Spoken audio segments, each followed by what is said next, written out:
So thank you first of all to everybody for all your really touching remarks regarding my rebirthday today of 26 years. And we're always slagging off Facebook, but when you get things, people responding to your photographs and messages or something, you know, it's kind of real nice. And it's also really nice now because of the way things are, you know, and just what I was referring to in my video earlier. So what have I done today on my special day? Somebody just asked me. So I got up at 7 o'clock, set an alarm, and I got up at 7 o'clock, and I took my car to a nearby, well, reasonably nearby garage because Vauxhall is closed down. So my car's been needing a service for about 6 months. So I took it to this wee one-man business, which I like to do because I like to support self-employed people or small businesses. Even where I live now, I buy locally, and even though it's dearer, I do that. So I left my car there, and Molly and I proceeded to walk home, which I haven't done before, and which was about 4 miles. So it was belting down with rain, and as you can see, I've got on a lovely raincoat. And so I just recently got the sleeves taken up, so that it fits me, and she made a good job of it. However, for that and 2 hems and 2 masks to match the beautiful dresses, it was 60 quid, so I could have bought 3 bloody coats for that. Anyway, she's self-employed, so I gave her the money. Anyway, so I left my car and we proceeded to walk in the rain with an arthritic knee and not having walked for quite a long time as well. So I did not bad. Both of us did not bad. So I did about, I don't know, maybe 2.5, 3 miles or something like that. And then I realised that, you know, it might be more advantageous to jump on a bus. So I jumped on a bus for 3 bus stops or something and used my old age pensioners pass, which was fabulous because I don't think I've ever used it before. And then when I get home, I had 2 boiled eggs and 4 bits of brown bread toast. And then I became exceedingly tired, so I went to bed for half an hour, set my alarm, got up and did a session with a client on Zoom. And then I got a phone call from the garage to say your car's ready. So I said, what's the good news? He said, your car's ready. And I said, and what's the other good news? And he said £319. So I then went and hopped on another bus and went all the way there on the bus. And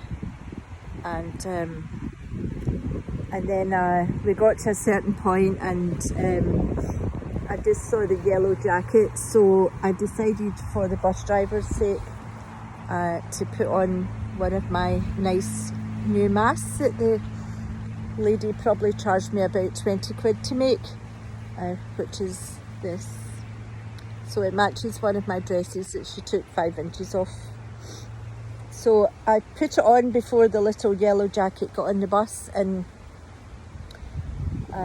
then he came up and asked for my ticket. I was the only one on the bus, and then he said, I need to see your concession pass, you know. So I showed him my pass, and then he made a wee joke and said, the next time you get your photo taken, it will have to be with a mask on for your pass. Ha ha ha. Little did he know who he was talking to. So anyway, picked up my car and went straight to Slimming World, and of course I had to go and lift money out the bank for the garage. So yeah, I bought, you know, a big packet of little fudgies and 2 cans of, you know what, begins with diet, and then it's the C word after that. So walked back to the garage with supplies, paid the man, and then made my way to Slimming World, eating the little fudgies as I was walking in the door, and then I had to put on my mask and get weighed. So she said, you've put 2 pounds on, so no wonder. So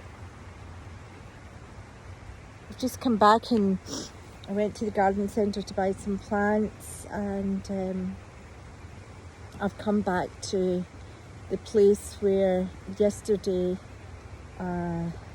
I witnessed a girl, a woman who was giving back to her ancestors all the shit that they had passed on to her and that she was holding on to, and behaving in ways that she didn't like. So there was drums, and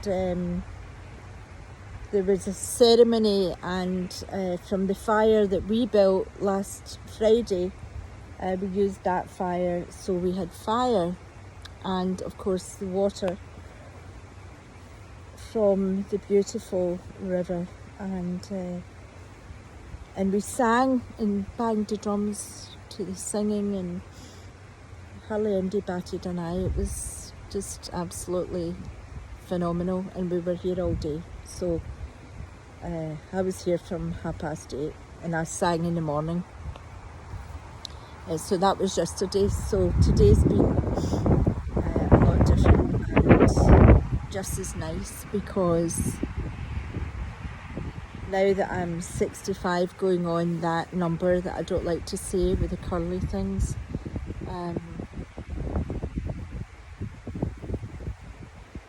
probably for the first time, especially in the last 6 months, when all the energy has changed, it's very difficult for me to, when I come to the water, it's very difficult for me to leave, actually.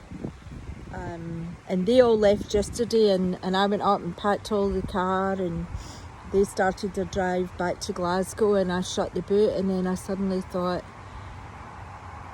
I need to go back down. And so I went back down. It was a lovely day. And when I went back down, I discovered that the fire that we had put out hadn't actually been put out. So I just sat until it went out. Sat until, I don't know what time. Anyway, it was pretty late before I jumped in the car to go back home again. So life is very different, and in among the what could be, or what is a chaotic world, I'm pretty peaceful and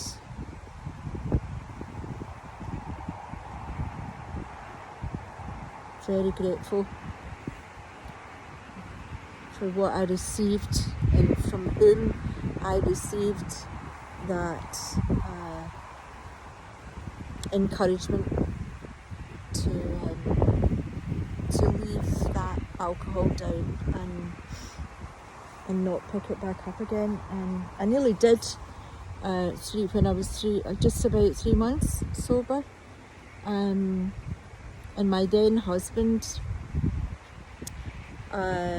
decided off his own back, without even asking me, to ask my neighbours, who I hadn't really spoken to and who I didn't really know very well, into our garden for fireworks night, and food, and the whole of our kitchen was littered with alcohol. He still drank, of course.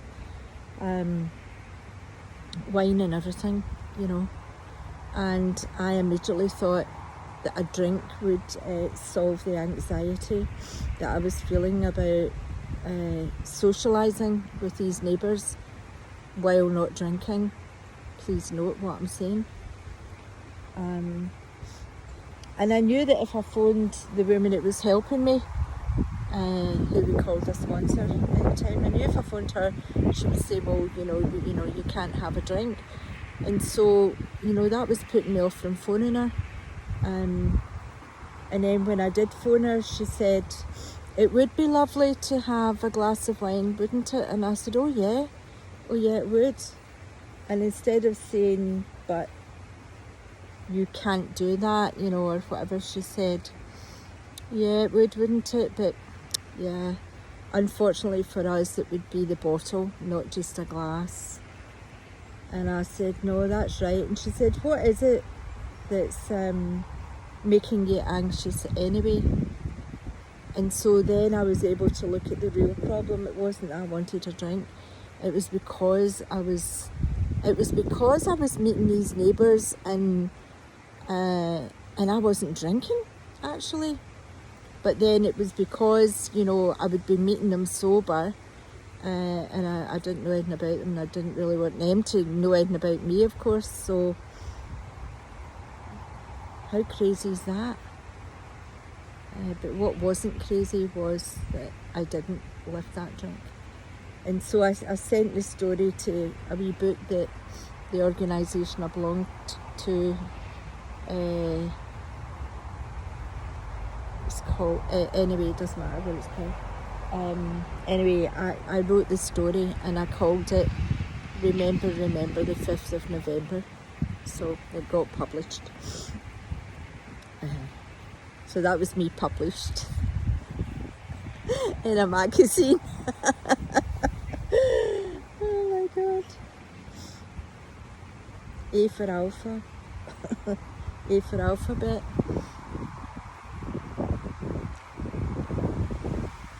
So if it wasn't for Bill Wilson and Dr. Bob meeting up and getting together and having a discussion about being able to stop but not being able to stay stopped, then we wouldn't have had their wisdom. A guy called Abe as well, and Abe got religion and came and stopped drinking and came back and told Bill Wilson about how God had got him sober. And so that's why God was added into the whole programme. But they were very wise in saying that they would call it a power greater than ourselves can restore us to sanity. Isn't that just true? And now my whole thing around God has completely changed as well. And I don't want any gurus anymore. I don't want anybody like that in my life. And I've learned over the last 2 years to, to just keep meditating and not have to really depend on anything, and it's been really good for me. And sometimes I miss it as well. Sometimes I miss not going, oh, thank you, God. And all the old stuff, all the old religion. Oh my God. Maybe I should have a wee ceremony now and give me all that stuff, all that mental religion stuff. Oh my God. Which is just all about controlling me. I'm going to show you what I'm looking at. I'm sitting on a wee seat, and the guy that's made this wee seat, he made it for his wife that died, and he's just totally devoted to her, and he actually cleared all that there It's all grown back. Well, it's grown bigger now, but he actually cleared it all so that her wee bench was able to see right over that water. It's just, this is one of the things that I'm so grateful for, that I'm able to realise the energy that is within nature. And that's why I get so angry when I see what they're doing to us by restricting us from taking in the oxygen and taking in. So look at all the work these trees are doing. They take in all the shit and they put out oxygen for us to breathe, and then they're making us all cover our faces. So I'm not going to rant today on that one.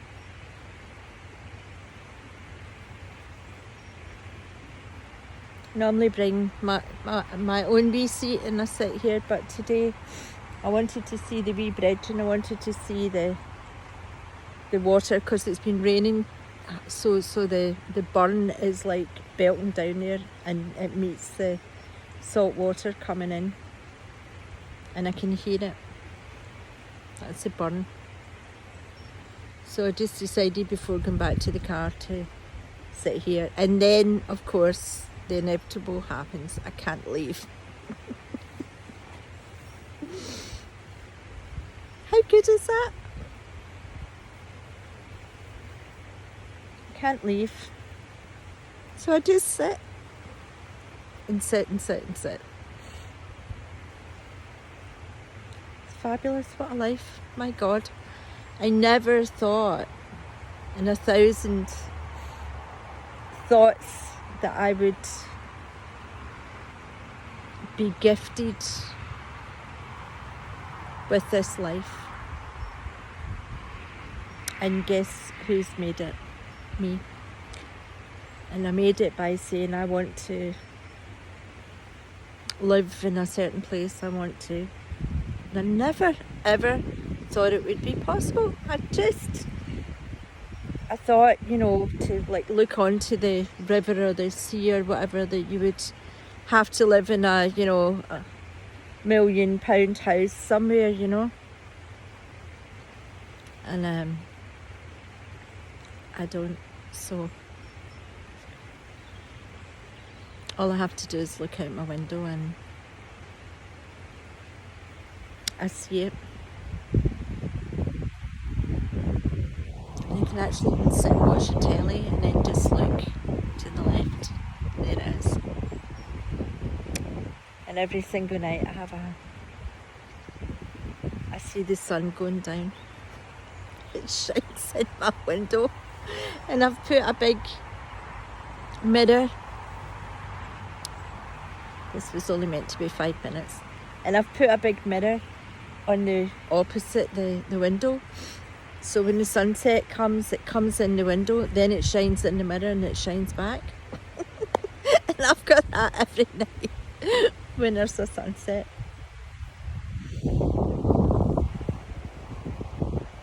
So I guess what I'm saying is, do you see how important it is for us to live a day at a time? During lockdown, this place was shut down.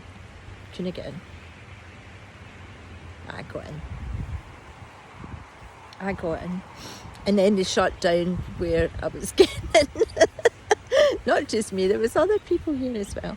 But they shut that down as well. Just try to make everything impossible so that we couldn't be in nature. We couldn't be outside, So here I am on a very dull day and sitting in the wee man's bench that he's made for his dead wife, looking onto the water, celebrating in my head 26 years of not just sobriety, but 26 years of surviving. totally chaotic life. One of my boys has just turned 29 there, so he's 2 days before this birthday for me. I was just talking to him there, and I said, oh gosh, so you were 3? You were 3, I'd forgotten. You were 3 when I stopped drinking. And he said, I'll always be grateful to you. You've been a great mother. And I was thinking about all the times when I'd be shouting and bawling, and because of the anxiety of being sober and not having anything to dull that, to just living on jagged nerves for years and bringing them up on my own. Try to be a good person, never mind a good mother, but a good person, and all the anxieties that went along with it. So, and having 3 jobs at one point. 3 jobs just to pay for the house, just to keep the house going. There was no luxuries. I couldn't sell the house, so I turned it into bed and breakfast. So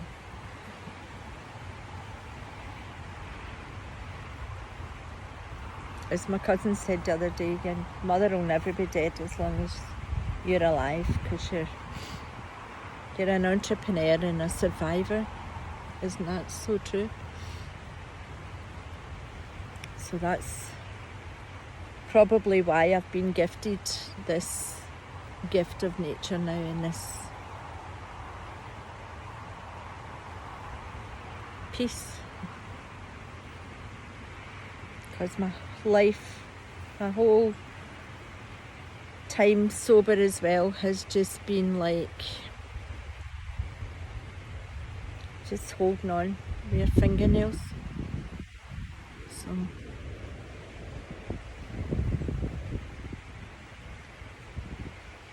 and if I hadn't done that, I wouldn't be sitting here telling you right now. I'll tell you that much. No way.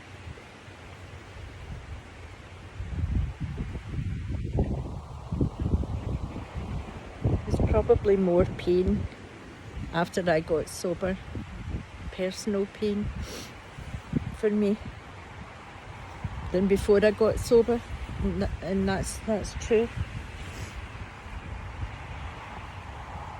That is true. But because I worked a 12-step program and I looked at me, when you look at yourself and then you start to see, oh God, oh, so it's not all about him or him or him or him or him. It's not because my mother did that or my father did that, or it's not because when I was 3 and little me, or it just is. And then we start to look at all our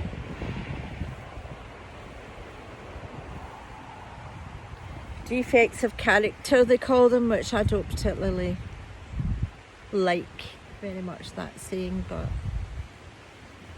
it's more what we become due to our circumstances. So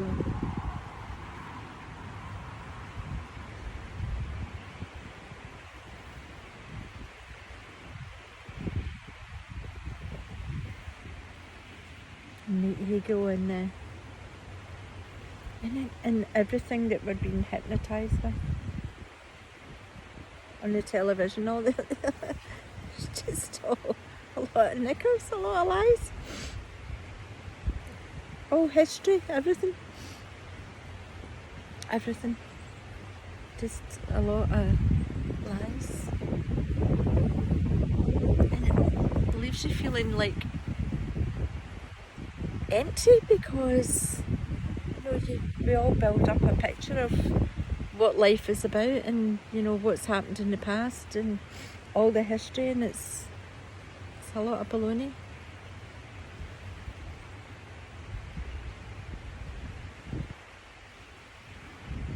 So who knows? And that's, you know, it's going to be 1,000 times worse now what they're going to be teaching our kids. What they're doing to our kids. Well,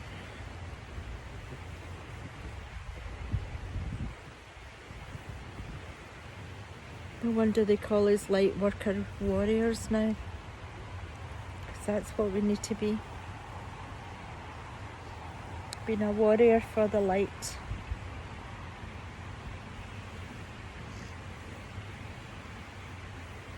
I never knew I'd be a warrior for the light when I was 65. I am. I'm proud of that too. Proud of all the work I've done on myself. Becoming a Reiki master, becoming a NLP practitioner, becoming a hypnotherapist, becoming an artist, a writer, and hanging in there and not doing what, you know, my exes would tell me. Why can't you get a job like a normal woman? Yeah. Why can't you go and work McDonald's like an ordinary woman? Because I want to paint. I want to write. Oh my God.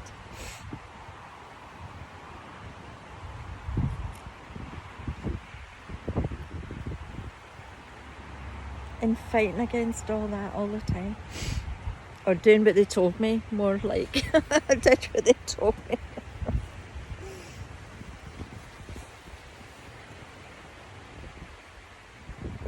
I'm not doing what MD tells me anymore.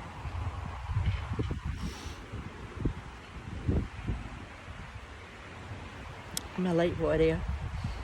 I'm proud of it. Thank you all. If you're watching, even if you've watched to the end. Thank you. If you've watched to the end, that means that you kind of know me.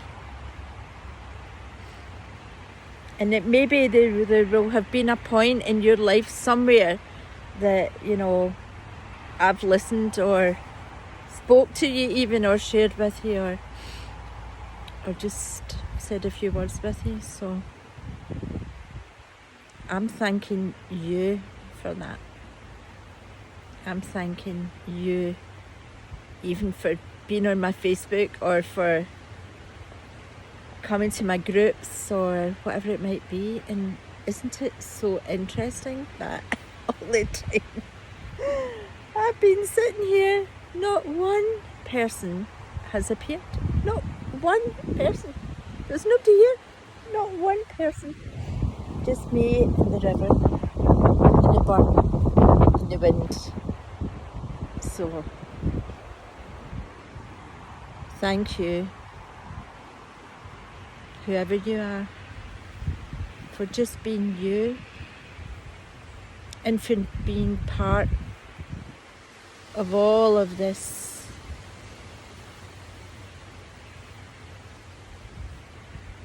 light that's shining on each and every one of us for our highest good and our highest well-being.